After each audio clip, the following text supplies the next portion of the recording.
पूर्वीच्या काळात राजा महाराजांच्या दरबारात सरदार असायचे। पराक्रमी सरदारांना राज्यांच्या दरबारात मानाचं स्थान असायचं।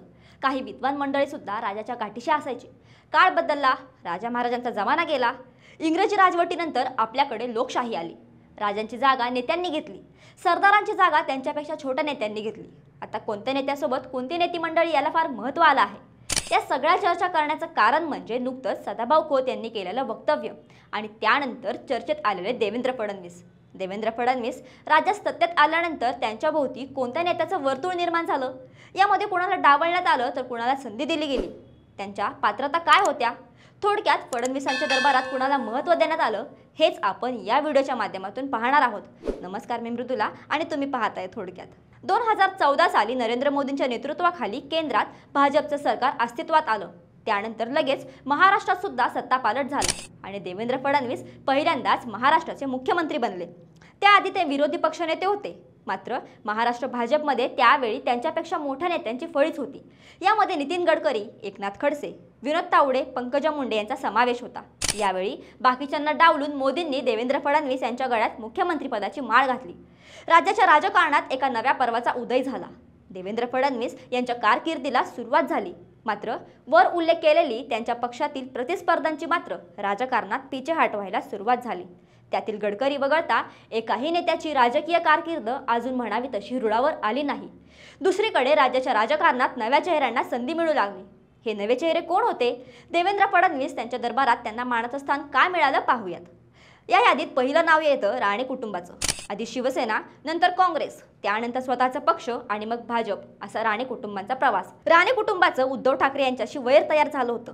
त्यातून शिवसेनेला काउंटर करण्यासाठी राणेंना भाजपमध्ये प्रवेश दिल्याचं सांगितलं जातं। आजही नीट पाहिलं तर राज्यात राणे कुटुंबच सर्वात जास्त उद्धव ठाकरे यांना शिंगावर घेत असल्याचं दिसतंय। याशिवाय अलीकडच्या काळात नितेश राणे यांनी हिंदुत्वाचा मुद्दा हातात घेतला आहे। त्यांची अनेक वक्तव्य वादग्रस्त ठरताना दिसत आहेत। या यादीतील दुसरं नाव म्हणजे प्रवीण दरेकर।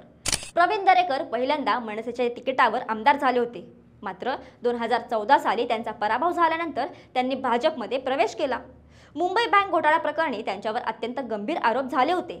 सध्या ते विरोधकांवर टीका करण्यासाठी ओळखले जातात। या यादीतील पुढचं नाव म्हणजे गोपीचंद पडळकर। पवार कुटुंबाला शिंगावर घेणारं नाव म्हणून गोपीचंद पडळकर यांच्याकडे पाहिलं जातं। धनगर आरक्षणाचा मुद्दा गोपीचंद पडळकरांनी तापवला होता। नंतर त्यांनी भाजपमध्ये प्रवेश केला आणि विधान परिषदेची आमदारकी त्यांना मिळाली। यादीतील पुढचं नाव आहे ते म्हणजे सदाभाऊ खोत। सदाभाऊ स्वाभिमानी शेतकरी संघटनेचे नेते होते। त्यांनी नंतर स्वतःची संघटना तयार केली। पुढे भाजपने त्यांना आमदार आणि मंत्री सुद्धा केलं। या यादीतील पुढचं नाव आहे चित्रा वाघ यांचं। चित्रा वाघ या राष्ट्रवादी काँग्रेसच्या नेत्या होत्या। 2019 साली त्यांनी भाजपमध्ये प्रवेश केला। लाच प्रकरणात अडकलेल्या पतीला सोडवण्यासाठी भाजपमध्ये प्रवेश केल्याचा आरोप त्यांच्यावर केला गेला, मात्र भाजपने नुकतंच त्यांनाही आमदार केलं आहे। याशिवाय राम कदम, मोहित कंबोज, श्वेता शालिनी, राम सातपुते, नवनीत राणा अशी काही नावं घेता येतील, ज्यांना देवेंद्र फडणवीस यांच्या कार्यकाळात बळ देण्यात आलं। या सर्व नावांमधील बहुतांश नावं देवेंद्र फडणवीस सत्तेत आले तेव्हा एकतर पक्षात नव्हती किंवा पक्षात असली तरी अगदीच नवखी असतील। तुलनेनं बलाढ्य असलेल्या नेत्यांचं राजकारण संपवलं गेलं आणि या सर्व नावांना बळ दिलं गेलं। वरील सर्व नावांमध्ये असं काय होतं की फडणवीसांना त्यातील अनेक आमदार केलं, खासदार केलं, तर कुणाला अत्यंत मोक्याच्या जागा दिल्या गेल्या? तर ते साम्य एकच आहे, ते म्हणजे यातील बहुतांश नावं अनेकदा वादात सापडलेली आहेत, कधी आपल्या वक्तव्याने तर कधी कृतीने। अनेकांचं तर एकच काम आहे, ते म्हणजे विरोधकांवर सातत्याने टीका करत राहणं। यामध्ये कधी तर अत्यंत हीन दर्जाची किंवा खालच्या पातळीची टीका केली जाते। नुकतंच सदाभाऊ खोत यांनी केलेलं वक्तव्य त्यामुळेच वादात सापडलं।